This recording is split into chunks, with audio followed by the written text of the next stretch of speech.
Hi friends, welcome to Aadish சமையல். இன்றைக்கி நம்ம பார்க்க போகிறது ரொம்பவே சிம்பிளான மசால் வடை தாங்க பார்க்க போகிறோம்.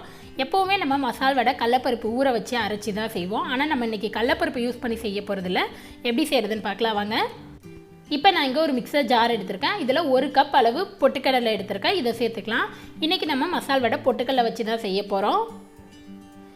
இப்போ பொட்டுக்கடலை சேர்த்தாச்சு. இதை நல்லா ஒரு கோர்ஸாக அரைச்சி எடுத்துக்கலாம். நம்ம மசால் வடைக்கு அரைப்போம் இல்லையா, அந்த மாதிரி அரைச்சி எடுத்துக்கோங்க.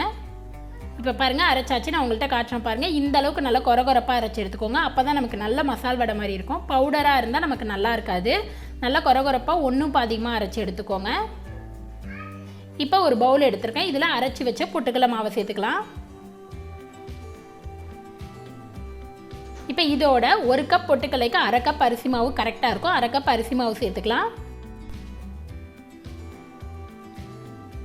இப்போ இதோட 2 பச்சை மிளகாவை நல்லா பொடியாக கட் பண்ணி எடுத்து வச்சுருக்கேன். அதை சேர்த்துக்கலாம். 2 மீடியம் சைஸ் பெரிய வெங்காயத்தை நல்லா பொடியாக கட் பண்ணி வச்சுருக்கேன். அதையும் சேர்த்துக்கலாம். கொஞ்சம் கருவேப்பிலை, இதோட நல்லா பொடியாக நறுக்குன்னு கொஞ்சம் கொத்தமல்லி சேர்த்துக்கலாம். 1/2 ஸ்பூன் பெருஞ்சீரகம், தேவையான அளவு உப்பு, இதோட கொஞ்சம் பெருங்காயத்தூள் 1/4 ஸ்பூன் அளவு சேர்த்துக்கோங்க. 2 கேரட்டை நல்லா துருவி எடுத்து வச்சுருக்கேன். இதையும் சேர்த்துக்கலாம். நமக்கு கேரட் சேர்க்கும்போது ஸ்வீட்னஸ் எதுவுமே இருக்காது, ரொம்பவே டிஃப்ரெண்ட்டாக இருக்கும். இப்போ நம்ம எல்லா பொருட்களையும் சேர்த்தாச்சு. இதை நல்லா மிக்ஸ் பண்ணி விட்டுக்கலாம் ஃபஸ்ட்டு.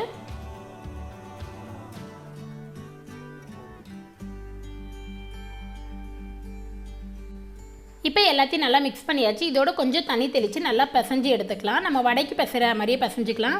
ரொம்ப தண்ணியாக இருக்கக்கூடாது, ரொம்பவும் கெட்டியாகவும் இருக்கக்கூடாது. மீடியமாக பிசைஞ்சு எடுத்துக்கோங்க. இதுக்கு மொத்தம் ஒரு 1/2 கிளாஸ் அளவு தண்ணி தேவைப்படும்.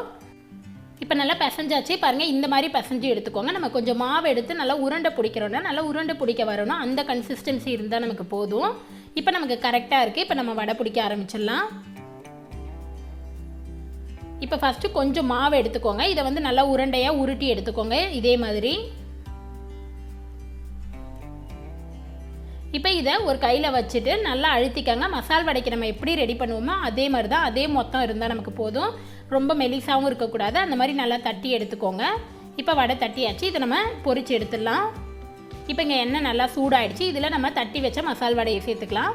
இதே போல் ஒவ்வொன்றா தட்டி எடுத்து சேர்த்துக்கோங்க. உங்களுக்கு சேர்க்க ரொம்ப கஷ்டமாக இருந்ததுன்னா ஃபஸ்ட்டு எல்லாத்தையும் தட்டி ஒரு பிளேட்டில் வச்சுட்டு அதுக்கப்புறம் கூட நீங்கள் சேர்த்துக்கலாம்.